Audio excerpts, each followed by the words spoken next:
All right, so we're on live. Online? Yeah. Mine didn't switch over. No? It still set it off. It says we're live on everything I see. Right. I see us. We will get started then. You don't see us still? Man, now he's quiet. What is going on? Sean, do you have in your settings on Skype? Do you have your set to automatically adjust the Microphone sound level of levels. your microphone? We had to just uncheck it because it was wreaking havoc on me. It was doing the same thing it did to Josh, Mm-hmm. where it would like increase as he talked more, but then it would keep shifting. How's that? It's a little low. You may have to crank it up if you get a slider now on the Skype software. Yeah, I was trying to do it on both though. Is that any better? I switched that one setting off for adjust settings Yeah. automatically. Yeah. Yeah, I think it's Good. better. Okay. Then let's get to it. Cool. Do you want to do the intro? Do you want to do the intro or just get into talking? Oh, let's do the intro. All right. What's up, Internet? This is the Making It Jesus. that almost Has it sounded really been that really long? bad. That almost sounded really bad. I haven't had one of those in a while. What's up, everybody? Welcome to the Making Geeks podcast, a podcast for makers, dads, and geeks, episode 192,000. 192. Hmm? What's up, gentlemen? It has been a while. It has. Yeah, we're still around. Yeah, we're still doing this. We're still doing it. Yeah. Back to work and trying to figure things out. So I don't know which way is up at the moment. I just got out of my first ever virtual back to school night where I had to talk to parents over the internet. And you know what? I kind of get why it's tough because the parents are just as hard to communicate with this way. You know, I spent an hour and a half staring at blank little screens, blank little squares on the screen, giving a presentation with absolutely no reaction whatsoever. Like, parents, ask me questions. Let me know what's going on. Nothing. Did they hide their video so you just saw like their icon for their like username Yeah, or something? Oh, a lot. wow. Not everybody, but most of them, yes. Yeah. Most of them, yes. And you know, there's various reasons for doing so, and I get it. But man, it's tough. You know, talking to a wall essentially. Right. Did you have to prepare like I don't know, introductory speech for the year or anything like that? Or was it just kind of a free for all? Well, I mean, each teacher's kind of on their own per our contract, but the expectation is that you're going to present information to the teachers to make, I mean, to the parents to make it worth their time. So I had 5 different presentations set up for the different classes that I teach. I went through all of them, you know, asking questions. I tried to address any issues that I would have anticipated otherwise. And, you know, I refuse to think that I did that good of a job that there's no other questions after. Just, I don't think parents know what to ask sometimes. I can get that. Especially like you never know what to ask in the moment. 5 minutes after it's over, you're like, oh, I should have asked that. Yeah, I'll probably get a bunch of emails after the fact. It's kind of like this podcast. Like sometimes I'll go back and I'll listen to the podcast, you know, after we're done recording. I'm like, why didn't I bring that thing up? Or, oh, I totally should have said this instead of that. Oh, well. Same thing happens when I'm editing it. I can see that. So how about the two of you? What have you guys been up to? Nothing too much. I am currently not in my shop. We're at my in-laws' house for the weekend. I haven't visited here since the world started falling apart, so it's been a little while. I haven't seen her sister's side of the family like in their entirety since it all started either. So figured it was time. I'm jealous. You're out of the house and you start your weekends early. Yeah. Well, the kids are doing all virtual stuff, so we had to transport all their junk, so they're going to be doing it from here. So that's kind of our thing that we're going to try to do since it is all virtual for the whole school year. We're going to try to lean into that a little harder and actually take advantage of an opportunity, possibly instead of think of it as just like a downer or restriction, and maybe like try to travel responsibly, to maybe places that we can have internet. As long as we have internet, we can do everything, right? So reliable internet. So even like to go to a campground or something that has Wi-Fi, or if we can get on a cell, get a booster or something. I don't know. I've been investigating how to really take advantage of it in a positive way, because this is their childhood too. Like this is Grant's first grade year. He didn't even get to finish kindergarten, but it's not a unique problem. Everybody's having these sorts of life milestones that are like deleted, essentially. So we're just trying to spin it positive the best way we can, and that's not easy, but I think we can. There's an opportunity here to do something different. I think we'll try to do it. My son just started junior high, and it's so weird. It's what's weird is seeing him try to do PE in front of a computer. He's jumping up and down on the carpet and trying to do all this stuff, and he's banging his feet, and he's already awkward and goofy as is. It just looks that much worse.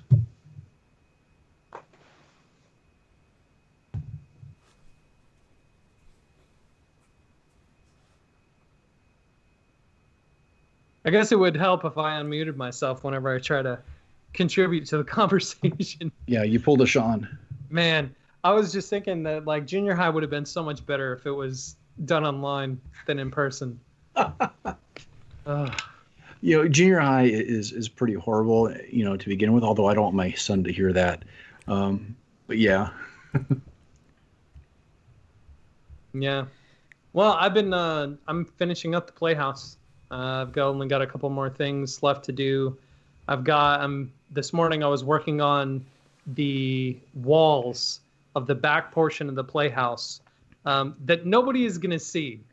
I'm putting effort into finishing this thing out in a section that literally nobody's going to see. It's underneath the loft area. I don't know if it's going to end up being like a thing for storage or if I'm going to do something with it, but I'm like, I'm not going to put a camera in here. Nobody's going to see this. There's no reason why I should put effort into finishing this, but I want to make it nice, regardless if anybody's going to see it or not. I want to make it nice. So I've got that I've got to finish. I've got 2 more weapon mounts, and then I've got some painting to do, and it'll be done finally. And I've been trying to hit editing pretty hard because even with the project not done, I'm up to 600 shots. I've edited through the first 500 shots. It's about 8.5, 9 hours worth of footage that I got cut down to 30 minutes. So my rough cut of this project is going to be interesting. It's not including all of the talking heads and B-roll that I've got to do for it, but I'll worry about that later. You should then take like the really interesting stuff, the really juicy tidbits, and just kind of lock it behind your Patreon paywall. Yeah. I was thinking, I'm like, I really could do like a super in-depth hour-long video of this if I wanted to. It would not be that hard, and just do the classic tutorial voiceover. And that could totally be like a Patreon video. Or you could do like a Hyrule Cribs kind of thing and just shoot it like kind of ad hoc and avant-garde. Yeah, that's going to be after it's already done. Yeah. Donovan, do you dress like Link in the video? So I'm going to have because the thumbnail for it, I want it to look as much like the cover art for Breath of the Wild as possible, but instead of the mountain in the background, it's the playhouse, and there's going to be me and my son standing there just like Link is standing there in the picture, and I want to color grade it so you have that kind of bicolor aspect difference between the top and the bottom, with the highlight being not the mountain, but the playhouse. And so he has a full Link costume, obviously, and we have 4 Master Swords, one that's getting mounted in the playhouse. I'm going to have one in the picture, and he's going to have one. So I'm going to be in my little smock, my Legend of Zelda apron, and he's going to be in his costume, and that's going to be our that's going to be our thumbnail. So kind of dressing up a little bit. If you really want to get those numbers, you should dress as Zelda. Yeah. Well, I figured the Hyrule shop apron would be enough for me. I could get the pointy ears, just go all out. So does your daughter want a Princess Peach castle after this? No. No? Well, maybe. I don't know. She hasn't said anything. But who knows? So I'm excited to have this project done. I'm really excited to get the video out, get everything done for it. I want to see how well this does. Hopefully it does well. Fingers crossed. Yeah. Let's see. I started a new streaming series with George from Technically Woodworking, where it's on Twitch. We did it last Wednesday from 8 p.m. Eastern to 12:30 a.m. So it was like 4.5 hours of, not that we expected people to watch that long, but that's just the kickoff kind of thing. We were like really into it, and it was a lot of fun. We the gist of it, the series is called Adventures in the Making, and it was sort of like a little play on words, since the concept of the game of the stream is we're going to basically do like a little virtual road trip with him and I, himself being at his house, I'll be at my house, and we're going to road trip across like a world of a game, as in like a deep dive playthrough, basically, of one game. And then once we'll have like a checklist per game, like to sort of experience, or if it's open world, we have to hit like all the high notes kind of thing, just to kind of get a good feel of the game and enjoy it, and just kind of the antics. And while we're doing this adventuring, that's in the making, because it's as it progresses, each episode, builds on the last one, hopefully. And we'll also talk about making, and also, so it's sort of like a little bantery kind of element as well, just like you would have in a road trip. You're just talking about whatever comes to mind while you're driving through this countryside, which happens to be polygons. So I don't know, it was an interesting idea that I just wanted to explore a little bit. And our first game that we are doing a deep dive in is Minecraft, of course, because that's the thing that him and I have in common, that especially since all this pandemic started, with him launching his Minecraft server, which has been a great escape for many of us at times. But we're doing until we crash it. Until we crash it, yeah. Exactly. For those of you that are familiar with Minecraft, we're sort of putting a little twist on it, where normally you spawn in the normal world, which looks just like something in Legend of Zelda. There's cows and pigs and trees and all the normal things. There's a underworld, or an upside down, that's called the Nether, and this is a place that you normally reserve to later on in the game, because it's filled with lava. It's basically Bowser's playhouse, essentially. It's lava, evil creatures that try to kill you constantly. It's not hospitable whatsoever. And there's a little mod that we found that from the initial start of the game, it spawns you in the Nether. And if you die, you respawn in the Nether. And we have a checklist of things that we have to do to try to... It's a survival kind of environment. Yeah. Yeah, because normally, if you... That makes more sense coming into it late. Yeah. I did. If you opened a portal and walk through it, which is the normal thing, you have to get enough experience in the game and tools in the game to allow you to build a portal to this place. And then once you pass through it, we were going to destroy the portal and kind of isolate ourselves there. But there's a mechanic in the game. If you die in the Nether, typically you'll respawn, but you'll respawn back in the overworld. So you have to get back through the portal. And that was just kind of...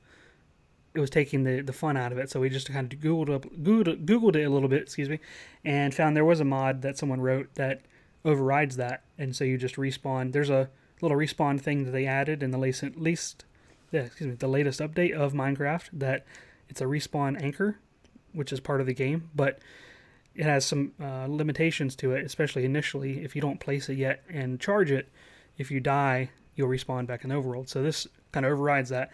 And we spent 4.5 hours with a checklist that we were slowly going through. It's on the left-hand side of this layout that I designed for the stream, which I enjoyed. And so there's set up a base camp, find gold, find iron, all these prerequisites of things that we want to accomplish throughout the whole stream. And then at the bottom, there's a list of things that we need to accomplish before we can allow ourselves to create a portal and go to the overworld, which is the normal place people play the game. So we're sort of trying to play it backwards and just have a challenge. And it was tough. Like, I think I died about 20 times. George died about 20 times in 4 hours. But I killed twice as many. I killed about 40 creatures. He killed about 20. So I have a higher kill-death ratio. For those of you that play first-person shooters, that's a coveted number. It's not a great number, 2-to-1, but I'll take it. I'm not counting the time he killed me. I was minding my own business, trying to get some resources. He's with me, and he knocks a brick out, and lava spills, and he's like, I just hear, uh-oh, and I turn around, and there's lava. Instant death. I lost all my armor. We were doing good. Like, I had a full set armor. He almost had a full set of gold armor, which is not easy to come by, and I lost all of it, and then it just went downhill from there. Like, it was a lot of fun. Are there trees in the Nether now with this new update? There are. There are two different kinds of trees. They're a little bit funky in the way they work. There were some other comedic deaths as well that I've got a couple highlights on the Twitch channels. If anybody wants to check out the video, it's on Twitch TV. So twitch.tv/geeksmithing is where you can find it. But yeah, we recorded the first episode on Wednesday. We're going to do 2 days a week. We're going to do a lunchtime stream on Mondays, and then an evening stream on Mondays, and a lunchtime stream on Wednesday, and an evening stream on Wednesday, just to kind of give people different opportunities to check in. The lunchtime was an hour for lunchtime. I figure that's a good break. Some people can catch it when they're at work, or what have you, with air quotes. And then at night, we'll maybe play it for a couple hours instead of just 1 hour. So we'll see how that works after a little while and see if people like it, and we've had good feedback so far. So are you going to do a different game every week? Or are you just going to play through until you hit everything on the checklist, and then once that's done, regardless of how much time it takes, you're going to go on to the next game? That's the intention, unless it takes an obnoxiously long time, and then we'll just say, all right, we had enough of that game, we'll go to the next one. We've got about 5 games on board that we're thinking of doing after. So, and we're also interested in having special guests for the games that support more than 2 people. Maybe we'll have a random person hop in for what part of the experience at whatever the game is, to like a special guest kind of thing. And I'm calling it like picking up a hitchhiker. If this is a road trip through a game, then they're like a hitchhiker, right? So that's cool. Yeah, thanks. We're excited about it. And yeah, I was thinking on the Minecraft thing that you're doing, somebody should write a mod that'll keep an on-screen kill count for you if you're going to play that way. We had found one, but it didn't really work as well as I intended. I was trying to do maybe more than it needed to have, like trying to get it to do more than it was intended. So I might revisit that. But yeah, that's a great idea. It'd be fun. Yeah. Wouldn't you know it though? As soon as we disconnected, we were kind of decompressing off stream, and I happened to have the chat window up, and cameraman John raided our stream with like 30 people as soon as we were offline. And I saw like people start joining, like, hey, where are they? I don't see anybody. What the heck? And I'm like, are you serious? Like 30 people at one time, that's a lot for us. We're just starting out. So we like hit enable stream. We got back in there. Yeah, like 2 seconds after we stopped. We got back in there, and we're like, dude, we just left. We got to go to bed. It's 12:30 at night in the morning, So it was kind of funny. So cameraman John of William Osmond's Cameraman, for those who are not aware of the YouTube channel. So it was kind of funny to I hadn't talked to him in a while, but hopefully that'll happen again. That always seems to happen to me whenever I get ready to log off or have already logged off. Something happens to make me wish I'd streamed a little bit longer. That's, I guess, the carrot that is dangling in front of my face. Maybe it's part of the algorithm. I don't know. Somehow. But excited. I'll shut up now. No, it's cool.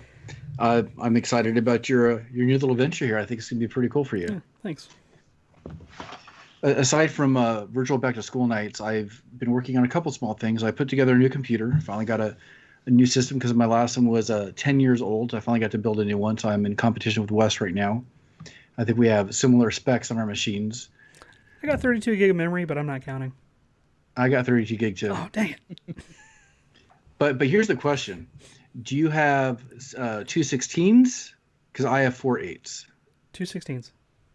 Damn, I should have got the 216s. I think it would have been better. Yeah. Yeah, I think I messed up right there. So you're a good length ahead of me. I think I feel the difference on that too. Do you really? Anyways, yeah. I almost wrote the Snapships video that I did. Actually, I want to show you guys this really quick. Why is he taking his pants off? You can't hear me. I guess we're about to find out. All right. This isn't the official build from the kit. This is one that my son did because I had them build one for the video, and they're actually pretty cool. They sent me 2 different kits, and they actually sent me an email today bugging me and wondering why I didn't have the video out yet, but I'll be working on the video this weekend, and hopefully it should be out soon. And then I have a video I have to do for Elegoo for one of their electronics kits, which I wish they would stop sending me because I want one of their printers, not their electronics kits. But Right? I got something. I guess I can't complain about getting something for free. So that's kind of where I am right now, which means every other project I already had planned still gets further put on the back burner. But oh well. Things are busy. Things are crazy. And yeah, just happy to be here and talk to you guys. Yeah, it's good to have you back. Yeah, thank you. So what shall we talk about tonight? We had some ideas floating around. We did. I don't think Sean was prepped He was for not. the particular topic of conversation, so he's coming into it a little blindsided. Was it the Mjolnir thing? Yep. Okay, so maybe not as blindsided as I thought. Well, we'd posted that as an idea option for before, so it's not completely out of the blue. It's true. I don't know how I'm going to answer, but by the time the two of you go and say your piece, I'm sure I'll come up with something. Okay, so Wes, let's Yep. preface. Yep. Go preface. So the gist of it is, what other characters or personalities are also, Regardless of universe, are equally worthy to wield Mjolnir? You can have several answers. It can be discussion. And then after that, after we've wringed that sponge enough, we can go on to other superhero, superpower conversation as well. Because I like doing like a deep dive into the minutia of things like this that most people, like my wife, could care less about. Go into like what are Superman's powers exactly? Like, can he see like molecular structures? Like, things like that. Like, people are like, who cares? But I care. Well, is there going to be any kind of ground rules for this Mjolnir conversation? Like, are we talking the comic book worthy factor of Mjolnir or the Marvel Cinematic Universe? Whichever one's more interesting. Whichever one you want. Well, actually, Okay. why don't you outline both? Because Yeah. I don't Well, think I differences. know. There's two different trains of thought in terms of the worthiness of Mjolnir. One being the movie version is whichever the Hammer deems worthy after having proved their worth. So it has to be something that somebody's done that has proven that they're worthy to wield Mjolnir. It's not just somebody who's a good guy for good guy's sake. They have to, or a good woman, whatever. Not sexist here, but so it's somebody that has to have already proven their worth to be able to worthy of it. Whereas in the comic books, it's a little more who Odin thinks is worthy to wield Mjolnir will be able to wield Mjolnir. So it's more subjective to Odin than it is to the hammer. So that means that Odin, under this current conversation, would have to have forethought of all these different universes that we might be bringing up. well, he's got the Bifrost, so however deep you want to go into it, he could have access to, Middle Earth. Who knows? Middle Earth, you say? Mm-hmm. Do you have You've suggestions? already started. Let's start No, it. that What would wouldn't you have say? been- What's your first Well, suggestion, sir? Because all of this is based off a meme that Yes. we saw, where the question was posed: what character from any universe would be able to wield Mjolnir, and the top answer was Samwise Gamgee, which I agree with. Yes. I could see that. Mm-hmm. Because he's proven his worth, like a lot, in the Lord of the Rings movies and in the books. But if we're talking strictly cinematicness, Yeah, Frodo told him to turn around and go home, and he's just like, nope, can't do it. Yeah, and he literally, carried Frodo and the ring up Mount Doom. So if that doesn't, prove worth, I don't know what does. So he's a good jumping off point for characters in any cinematic universe or any universe that would be able to be worthy to wield Mjolnir.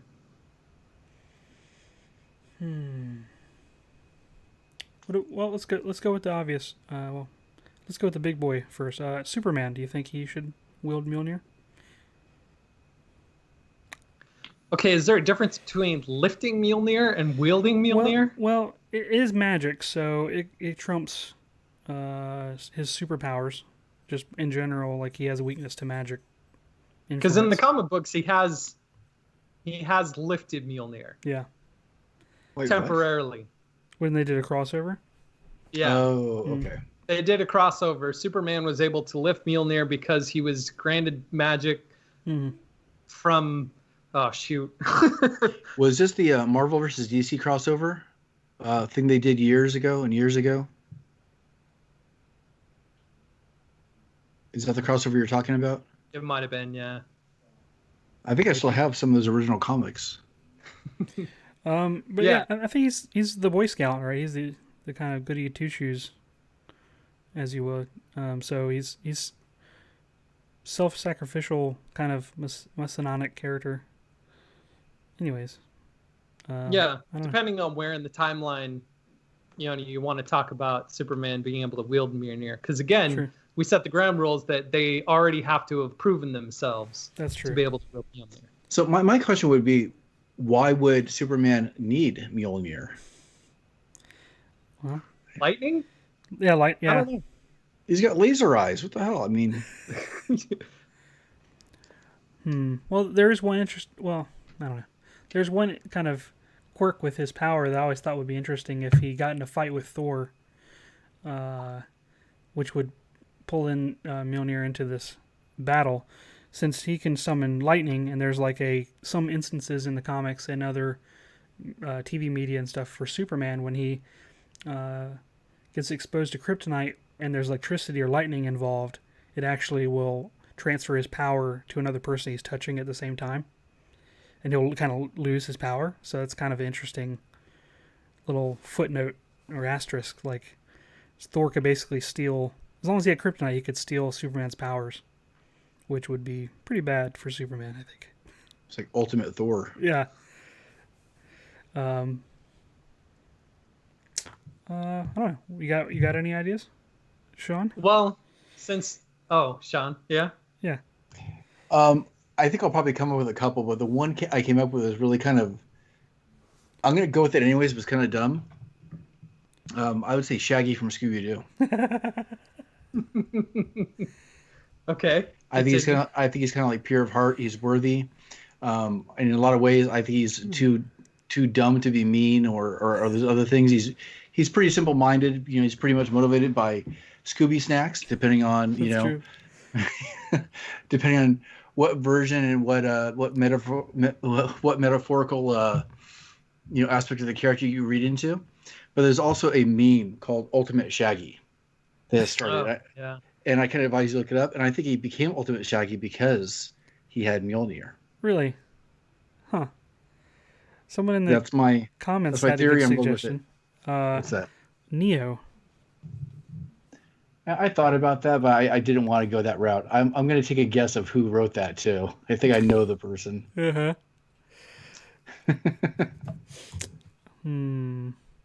What about Mr. Rogers? Okay, you just won. Mr. Rogers wouldn't use it, though. Yeah, what's the point of wielding it if you're... Would he raise a hammer? that unless he's building something for somebody, like he's not going to strike anybody with it. I think he just flicks on his audience. He's flexing after he puts the cardigan on. He just like blows a hole in his ceiling with a lightning bolt. Can you just imagine like the way they look? He bends down to tie his shoes, and the camera pans over, and he picks a Mjolnir.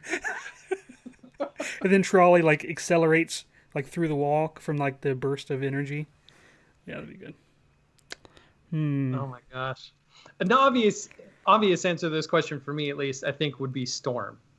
Especially since the X-Men universe and the Marvel universe is gonna eventually, because Disney owns everything, and Storm already has lightning attributed to her powers, and with Mjolnir she would just have the strength aspect of what she can already do.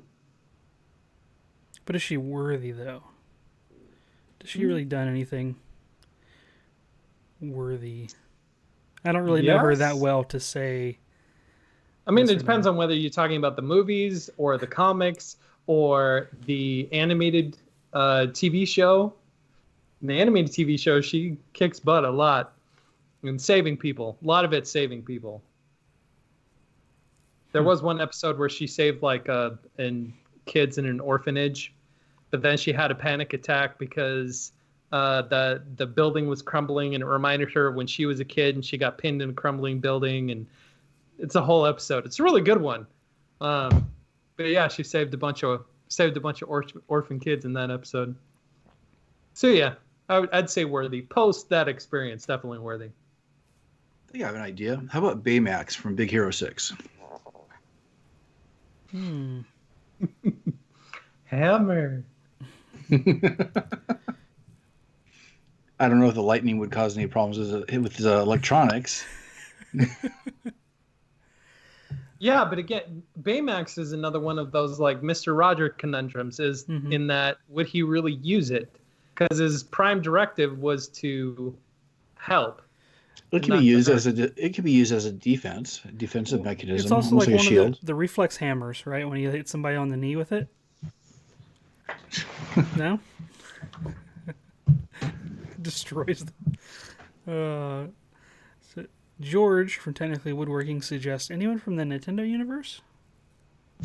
Would Toad? There is Toad would be able to. Yeah, there's a video on Dorkly that's power. It's like power mix-ups in the Nintendo world. Actually, you know what? That's a better idea. We should take a look at a bunch of different franchises and say, okay, who from that one franchise would? That might be a better way of framing the conversation. So from Mario, you're saying Toad? I mean, he's never harmed anything, right? Or Yoshi? I don't know. Although he eats a lot of critters, maybe indiscriminately, and then. I think it depends on your justification of what makes somebody worthy. Right. Is that something we should clarify first? Like, what attributes would make somebody worthy? Is it heroism? Is it selflessness? Is it, what would be those personality traits? Courage, valor, and self-sacrifice? Yeah. I guess not necessarily innocence, because Thor's not particularly innocent, so. I think innocence is a sliding scale. Yeah. I mean, would Mario again, himself? like, would even if the person was worthy, would they use it? Would Toad use it outside of the realm of Mario Kart? Would Toad ever use it? What if he used it against the Hammer Brothers? Is he causing all those lightning strikes during Mario Kart when it shrinks everybody? So that part in the game when the little guys are throwing the hammers at you, you get to throw them back. Oh, that's true. Huh. From the Nintendo universe. Oh, man. Link is about as pure as you can get, man. What about Kirby? Except when he's sleeping, he's just lazy. But Kirby? I could see that. He would just eat it accidentally. Yeah, and then hide it. He would turn into Thor, basically. How about if he wasn't worthy? You just kind of hold him down. If he ate it, yeah, he would just like be pinned down from his intestines, I guess. I don't know. There's a couple of contenders in the Nintendo universe, I would say. I mean, Is he- Samus Aran, I would think. It seems like a lot of the characters were created with, a lot of those personality traits supposed to be inherent to them, especially like the heroes. Man. Kid Icarus. Kid Icarus with Mjolnir. What's the I don't know. Does he really have a backstory? Like, do any of these characters have that much of a backstory? Enough where you could really definitively say, like, you might as well just say like Pinky. I mean, from Kid Icarus was just Pac-Man. an 8-bit version of like Wrath of the Titans. Yeah. Except the last Titan was just a big eyeball with tentacles and laser shooting thingies and little winged cherubs that try to destroy you. I went back recently and played that game and beat it, and oh man, I'm like, man, this doesn't hold up. It was still fun. But Kid Icarus with Mjolnir would be fun, I think. I think Simon Belmont with Mjolnir would make Castlevania more fun. He'd be so OP though. Yeah, not fun for the bad guys. There's Yeah. Well, yeah, we play as the good guys. So does there need to be a foe equal enough to this person wielding Mjolnir? Because if you can wield it, but you don't have anybody to fight against, like you have a really cool paperweight. Yeah, so you're talking about like having an appropriate foil for the character.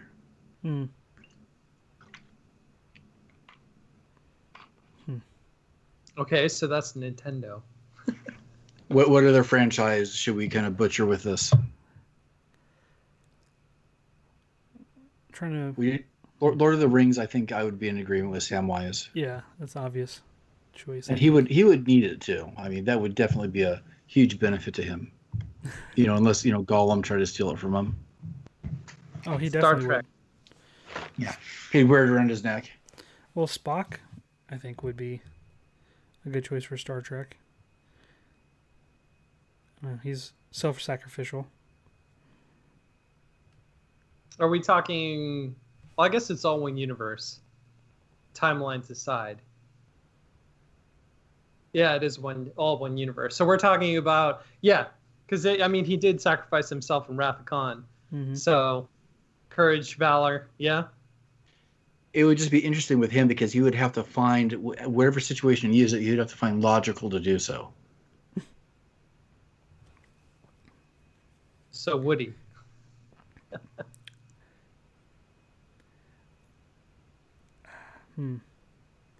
Yeah, so Star Wars, that's a good one. That's what I was thinking.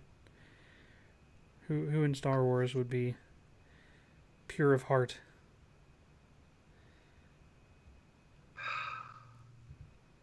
That's already proven themselves.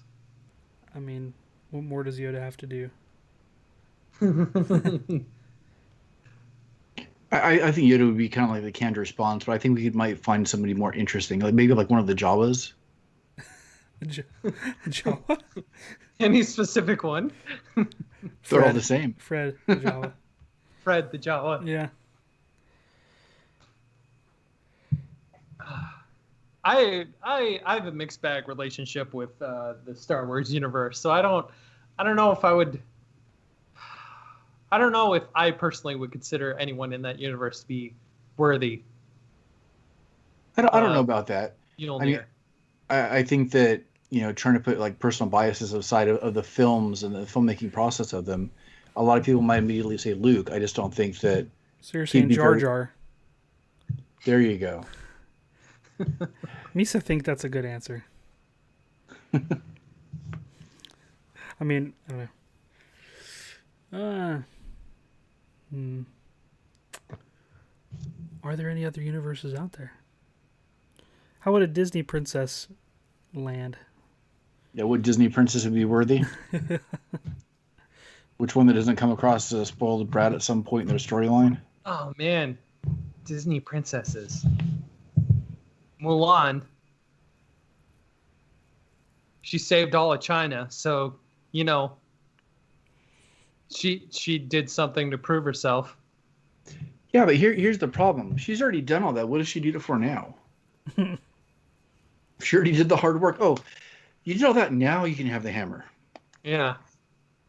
It's like a trophy. Hmm. So you want somebody who could use it, could Well, I mean, need it. isn't that kind of the point? Mm, I mean, at a certain point, if the responsibility is to then keep things safe and kind of continue on whatever sense of order has been established, maybe there's a good argument for that. Otherwise, Yeah. it's nothing more than symbolic. well, I mean, to Thor it was always there because there was always some sort of, you know, threat or invasion or bad guy.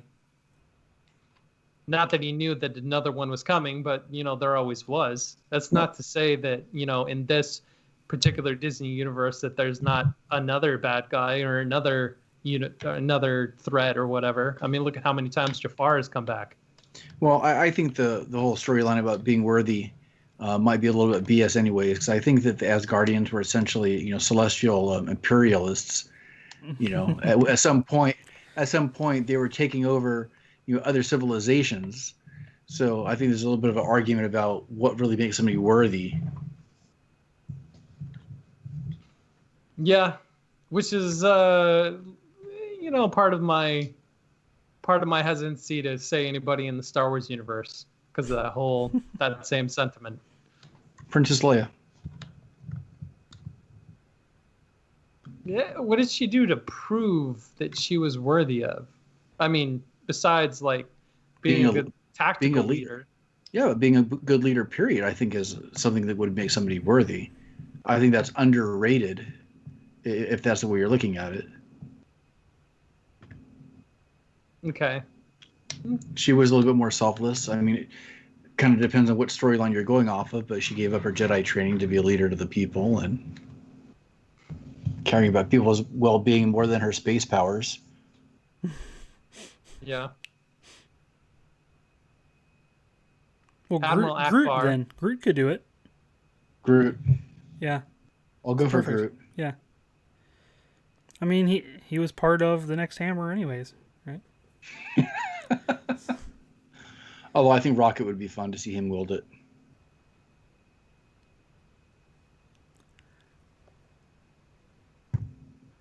For anybody in the chat, we need some idea for different universes. Well, the Disney universe itself, I think, lends a lot to more than just princesses. The Disney Yeah, it Extended does. Universe. It does. The, Yeah. the Disney extended. What about from the Muppets? Ooh. That's Gosh, with the Muppets. Fozzie Bear. Rizzo? Yeah, Fozzie Bear.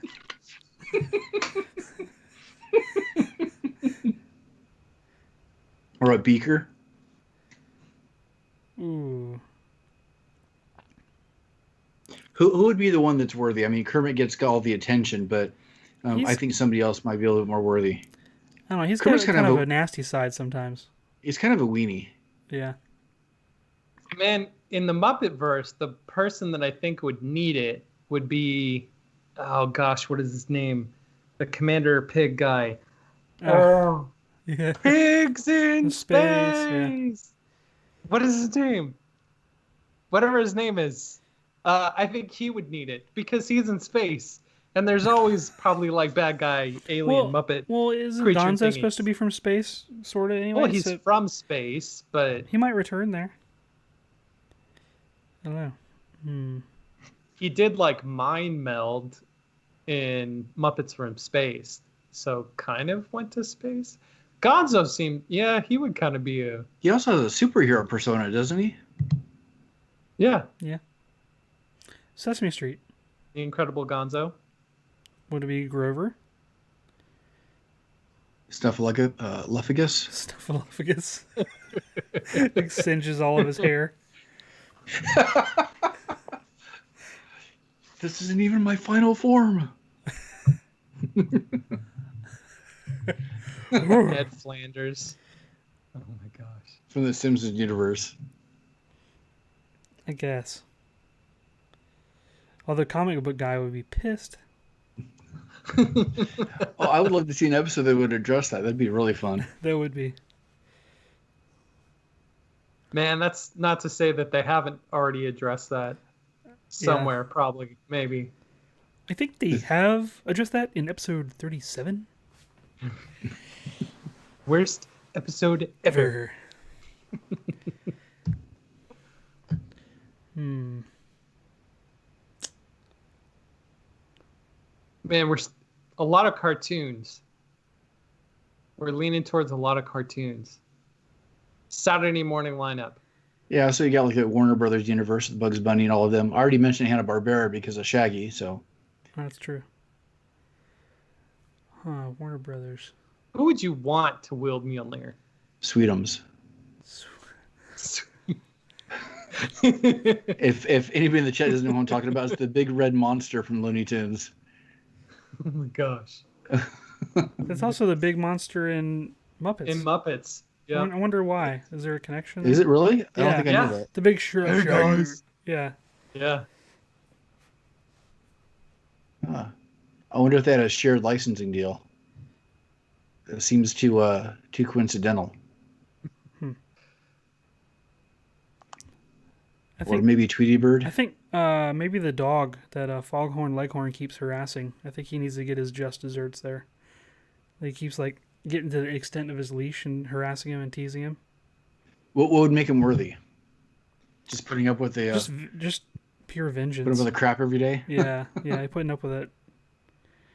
I mean, he's tied outside all the time, anyways, and that's sort of not really cool.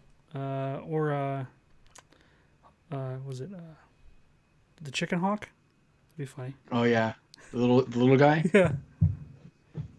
His best friends with the pit bull, right? Yeah. Didn't he used to make an appearance like Foghorn and Leghorn all the time? Yeah. Oh, I say.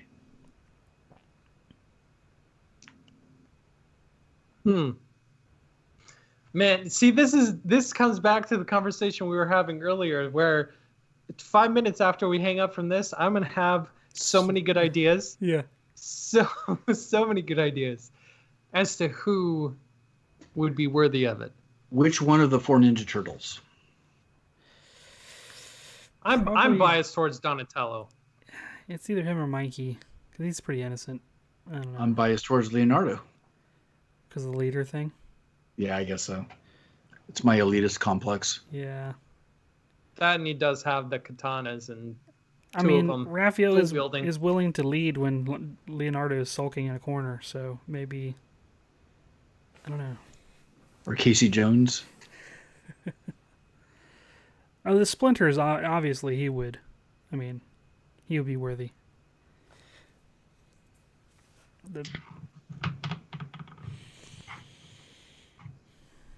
Mjolnir in the Muppet universe would be hard just because it would burn everybody's fur off all the time.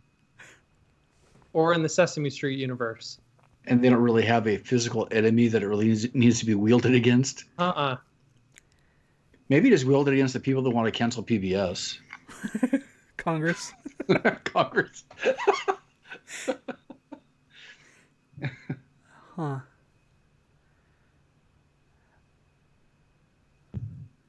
I wonder if that's been addressed it seems like that would have been addressed in Sesame Street in the 30-some years.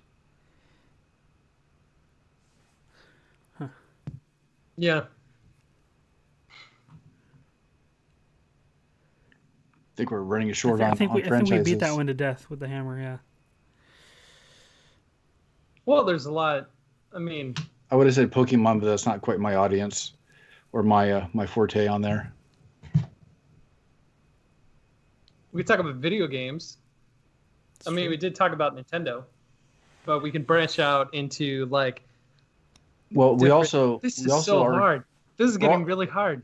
We're also 51 minutes in, so we don't have to push it. Yeah, that's true. If you have ideas for who in a particular universe would be worthy and useful to have Mjolnir, send us a message and let us know. We can continue this conversation later. But again, in the moment, so it's hard to think about like the perfect answer to this. Or if you have ideas for other really super geeky conversations that would make a bunch of wives cringe, go for that too. Could Lois have Superman's baby? Or would that just make a mess? Well, it's already been established that the powers don't come in until puberty, right? Don't know. Well, they sort of addressed the part that comes before the baby in Mallrats. That's what I was sort of alluding to, but Okay. because he would need to wear a kryptonite condom, and that would kill him. Otherwise, she would not survive, right? Hence the mess comment. Yeah. Well, yeah. I guess that's true. That's a whole different Where's Stan Lee when you conversation need him? Like you Yeah, don't have an things, answer things for are all getting this. kind of weird here. I bet you Stan Lee I mean, had a if we're going document. by Superman Returns, it's already happened, so that we know it's possible. That's true. Because he does have a son in does. Superman Returns. Is that considered canon? Or is that just like this random, like, dangling modifier there? Is anything canon anymore in With anything? DC? With There's DC, so I have much- no idea. Well, with There's so many reboots the and new redos Flash and movie, remakes. everything's going to be canon.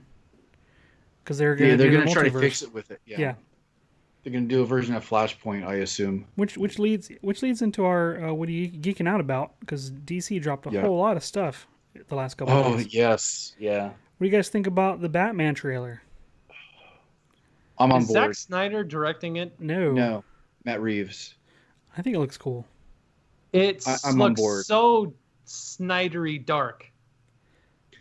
Yeah, so I think Snydery dark. it Like does- in color tone, in just feel. But it looks better. I think it looks better than Snyder's typical art direction. Yeah. I think it's a similar color palette, but there's something different in the way it's shot. Maybe the film that's being used, maybe fewer digital assets, so there's less of that cardboard cutout look. I don't know what it is, but Yeah. it feels more grounded and gritty. It feels a lot more like an Like a old Nolan film. noir or Yeah. something. Yeah, like a detective movie. Which it sounds like they're going to lean into that a lot more since they never really addressed him being a detective in any film whatsoever. Not enough. Yeah. Not the world's greatest detective. They had never even mentioned that. Yeah. And I'm glad they I'm put the excited. eyeshadow in there. Like him taking the cowl I off know, and having right? eyeshadow. Like that's cool. Even though he looks like Yeah, Winter Soldier with the eyeshadow on. or Peter Parker from Spidey 3. Those are easy conclusions to draw, but I like it.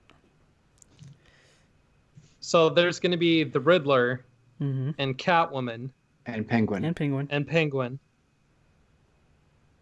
I want to see In a various new. levels. They may not Yeah. all be like fully formed. I'm looking forward to seeing a new version of the Riddler, in this more dark and gritty universe that has been established, kind of over the course of time with the newer superhero movies, instead of the Jim Carrey Ugh. red hair on fire, which is, I know it's kind of a nod to the 1960s Batman, but I'm really curious. I wasn't too impressed with Gotham's Riddler, so this one should be better. Yeah. Hopefully. I never finished watching Gotham, so I don't know how that ended up. I'm excited for it. I'm worried that there's too many bad guys in one because there's alludes to Joker in it, Yeah, even there's an though allusion to it. his gang's in there. We don't know if he's in there. So is this like a piggyback off of the Joker movie, or is it like connected to any other movie that's come before it in the DC It's not universe, or is supposed to this be. its own standalone thing? It's supposed to be its own standalone thing. Okay. But Yeah, I'm just worried that there's yeah. going to be too many bad guys. In Well, yeah, I think it can be balanced in a creative way, so it doesn't feel like the same mistakes of the past. I'm hoping. I think the screenwriting can handle it properly. We'll just have to wait and see if it does. as long as each Yeah. villain doesn't try to like one up the next one, then you won't have that tug of war that you always get in all the ones that are like super jam packed with too many adversaries. I think as long as they mention them and just show that they're in the universe, and maybe they'll kind of hint that they'll be the villain in the next one, because they sort of even hinted at Court of Owls type things in this trailer as well. So maybe they'll sort of lay the groundwork for the future installments. I think that would be a good. Speaking of the Council of Owls, which I think it's called, right? The Council of Owls. Did you see the Court of Owls? That's right. the Gotham Knights video game preview. Mhm. What did you think of that? I mean, that in itself is extremely cinematic. Yeah, I'm excited for the co-op level. Like, people always wanted co-op in the Arkham games. I think that would have been awesome. Mhm. I still haven't played them. I own them all, but I have not installed it even once. Wow. Really? You know, there's not enough time. There isn't. Yeah. That covers all. I've Yeah. I've been really geeking out about Tenet. I'm a huge Christopher Nolan fan. I love anything that he's done. It harkens back to when I was in doing filmmaking stuff, and he's one that I just love his style and his direction and his themes in movies. Other movies that he's done are in my top 5 favorite movies of all time.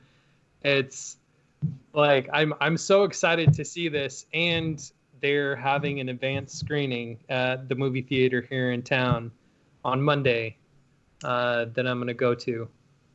It'll be interesting because this is the first time that the theater's been open in how many months now? So it'll be interesting to see how they do all that. But I'm so excited to see a movie in the theater again.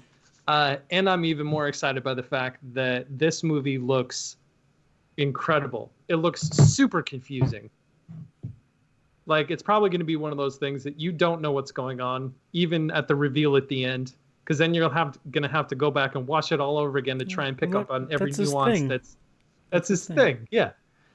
I was gonna ask you about a rumor about it, but I don't want to ruin anything, so maybe I'll just hold off on that then.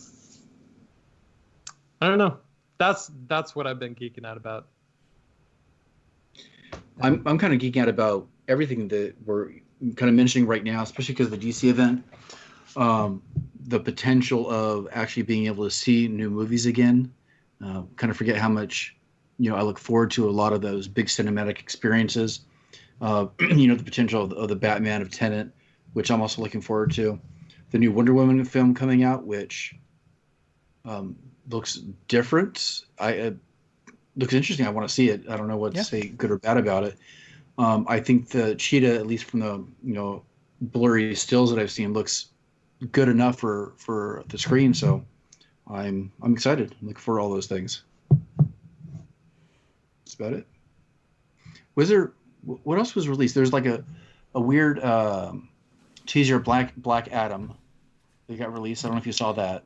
I wouldn't even call that a teaser. It was weird. Oh yeah, Suicide Squad. I think it looks fun. Yeah. And with James Gunn from Guardians of the Galaxy, I just want it to be a fun, good / dumb time. So, and a really interesting cast of actors that they got together for this. Absolutely. This week has been like one trailer after another. I mean, a lot of them are for movies that are coming out on streaming services. I can't remember if the Holmes, Eliza Holmes. It's Netflix. Alone Holmes. And Nola, I think. And Nola Holmes. It's Netflix. Netflix. Okay. I wish I had Netflix. That looks comedically interesting. It looks fun. So I'm excited for that one, even though I probably won't see it for a long time. Cool. Well, we would love to hear from all of you. We had some great interaction on the chat tonight, but if something strikes you, you get an idea for something, just let us know. You have the contact page on the website. You can go ahead and send us a message through there, and you can listen to all the past episodes on the homepage of the site at makinggeeks.com.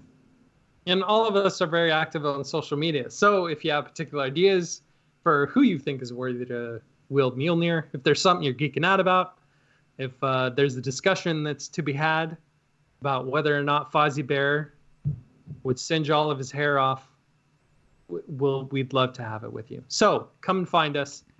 Wes can be found at Geeksmithing. Sean can be found at Geek Builders. And I can be found at Once Upon a Workbench. And we'd like to take this opportunity to thank our patrons over at patreon.com/makinggeeks for keeping us on the air with all their financial contributions every time we release an episode. And we definitely appreciate each and every one. And we also appreciate each and every one of you. It is late here. I'm sorry. Including all of our top patrons. we thank you guys so much for your support. All right. You can find new episodes of the website every Saturday on your podcast player of choice. And from all of us to all of you, have a fantastic week. See ya.